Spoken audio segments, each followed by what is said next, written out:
So anyway, I've been getting quite a number of negative comments, I would say. Or not necessarily negative, but comments that you wouldn't really, or you shouldn't really put on things, you know.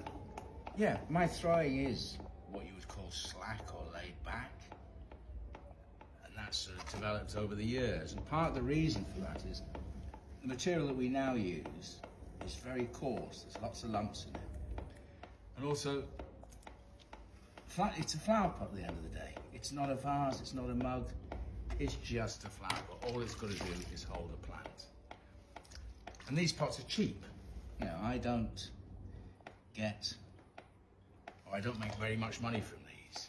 They are what they are. They are just a flower pot.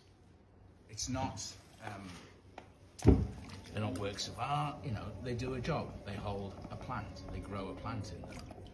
And it's the nature of this job. So our flower pots generally are sort of the nearest thing you'll get to a flower pot made 100 years ago, where they were just made, they weren't, you know, there was no thought of aesthetics. It was purely a receptacle to grow something in.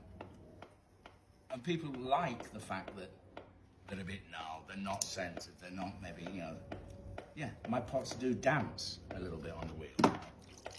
That's fine to me. You know, the fact is that my technique allows me to make, if I had to, 500 a day. So that's half a ton of clay in a day. If I threw what some people have said I cut corners, of course I cut corners.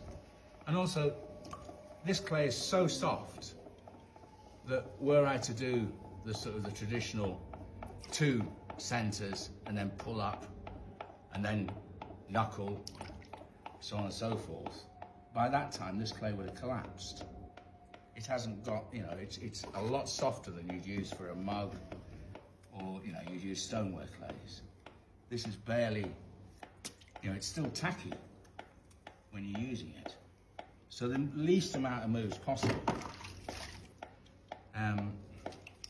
It doesn't matter if the pot's dance a bit. You're not going to see that. And it's not, you know, I'm not putting stuff online in this instance to teach people. It's just to educate people in the sense of this is what we're doing. My techniques are the nearest you'll find to a potter working 100 years ago making flower pots, where the standard was you'd make half a ton of pots a day, whether it was a 5-6 inch long tom, or for instance a 21-inch flower pot, you'd be expected to do 20 plus in a day. But half a ton is your benchmark as a flower pot thrower. And you're not going to do that with stiff clay. The other thing, if our pots were very, what I would say, the only other term for it is anal, in the sense really, really tight, it wouldn't suit.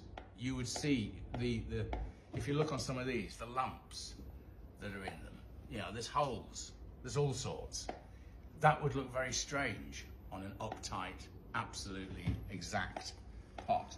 So the fact that the pots are slightly irregular, the funniest thing is that people seek out, you know, you put 100 pots in front of them and you'll find that the irregular, the gnarly ones, they're the ones that go first.